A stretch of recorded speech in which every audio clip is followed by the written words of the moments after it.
ગાંધીનગરમાં anti corruption બ્યુરોએ એક class 1 અધિકારીને એમના પર અપ્રમાણસર મિલકતનો ગુનો દાખલ કર્યો. ઘટના શું થઈ? વિદ્યુત નિરીક્ષક તરીકે અશ્વિન ચૌધરી નામના અધિકારી ફરજ નિભાવે ગાંધીનગરમાં ઉદ્યોગ ભવનમાં રહેતા હતા, કામ કરતા હતા અને એમની એક મોડસ ઓપરેન્ડી પીઆઈને ધ્યાનમાં આવી અને ખબર પડી કે એક વ્યક્તિ છે સોલારની પેનલ પાસ કરવાના, એટલે સોલારની પેનલ નાખ્યા પછી મંજૂરી લેવાની હોય છે.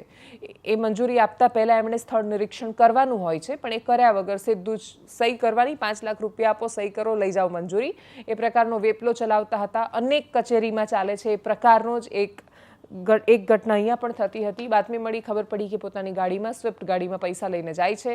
એમને રોક્યા, 5 લાખ રૂપિયા ત્યાંથી મળ્યા. ઘરે ગયા તો ત્યાં પોણા 2 કરોડ રૂપિયા, એટલે લગભગ 1.5 કરોડ રૂપિયા કેશ અને બાકીના રૂપિયાના સોનાના અને ચાંદીના સિક્કા ને એ બધું મળ્યું આવ્યું છે. શું કહ્યું આની પર એન્ટી કરપ્શન બ્યુરોના અધિકારીઓએ? સાંભળીએ.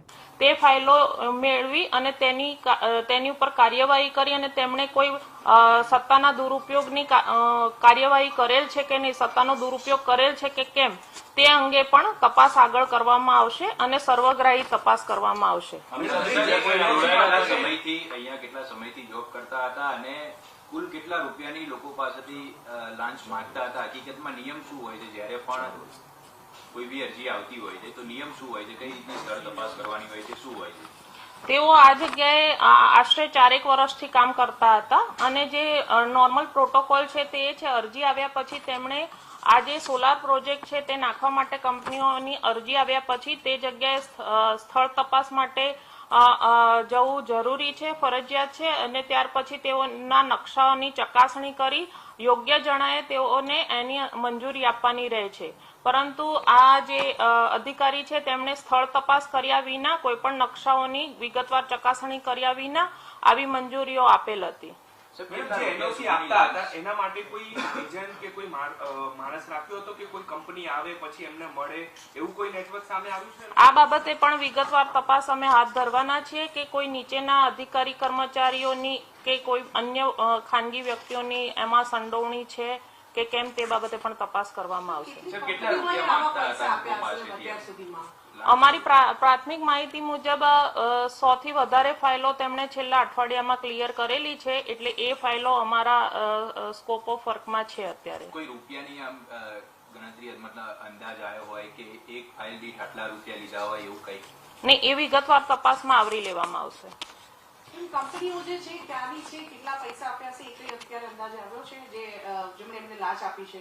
આ વિગતવાર તપાસ અમે હાથ ધરેલ છે, કારણ કે આ આખી જે સિસ્ટમ હતી તે ઓનલાઈન હોવાની માહિતી છે, એટલે ઓનલાઈન માહિતી મેળવવા માટેની કાર્યવાહી કરેલ છે. કોઈ રકમ એની નક્કી હતી કે એક ફાઇલ પાસ કરે એનઓસી માટેની તો આટલા રૂપિયા લેવાના? નહીં, એ એમની કંપની અને જે અરજદાર આવે તેમની સાથેની એમની જે કોઈ પણ પ્રકારની ડીલ થાય એ પ્રમાણે હતું, કોઈ ફિક્સ્ડ અમાઉન્ટ નહોતી. મોડસ ઓપરેન્ડી શું હતી ખાસ, કેવી રીતે મોડસ ઓપરેન્ડી હતી અને પોલીસથી અને એસીબીથી બચવા માટે કેવી રીતે કાર્યવાહી કરતા, કામ કરતા? તેઓ હમણાં મેં કહ્યું એમ જ કે તેમની પાસે જે કોઈ અરજી આવે એ અરજી ઉપર એમણે નિયત પ્રોટોકોલ પ્રમાણે અને એસઓપી પ્રમાણે કાર્યવાહી કરવાની રહેતી હતી, પરંતુ તે પોતે સ્થળ તપાસ કર્યા વિના અને એમને નકશા જે હતા એનો ડિટેલ અભ્યાસ કરીને સોલર જે સિસ્ટમ નાખવા માટે યોગ્ય છે કે કેમ એના જે પ્રોટોકોલ્સ હતા એ ફોલો કરવા મેન્ડેટરી હતા, તેમ છતાં પણ તેમણે વિગતવાર ચકાસણી કર્યા વગર તેઓએ મંજૂરી આપેલ છે. સાહેબ, આજે ગાડીમાંથી 5.5 લાખ રૂપિયા મળ્યા છે, કોની પાસેથી લીધા હતા? તે લાખના રૂપિયા કે અન્ય કોઈ રૂપિયા હતા? તો પ્રાથમિક તપાસમાં તેઓએ કબૂલેલું છે કે આ જે પૈસા છે તેમણે લાંચથી મેળવેલા છે. તે વિગતવાર અમારા ઇન્વેસ્ટિગેશનનો વિષય છે, એ પાછળથી તમને માહિતી આપવામાં આવશે. બાતમીના આધારે અમે આ છટકું ગોઠવેલું હતું, સર્ચ કરેલું છે. તેમની ઓફિસમાં જે આ કાર્યવાહી કરતા. પૈસા ક્યાં લેતા હતા? પૈસાની રકમ જે છે નહીં, અત્યાર સુધીની તપાસમાં એમને જે અમને ઓપરેશન દરમિયાન જુદા જુદા કવરોમાં આ પૈસા મળી આવેલા છે, એટલે હાલ સુધીની તપાસમાં અમને એમની દ્વારા સીધા લીધેલ હોવાની માહિતી છે, પણ હમણાં જ મેં કહ્યું એમ કે એમાં નીચેના સ્ટાફની શું સંડોવણી છે, કોઈ પ્રાઇવેટ વ્યક્તિ સંકળાયેલા છે કે નહીં, તે બાબતે વિગતવાર તપાસ કરવામાં આવશે.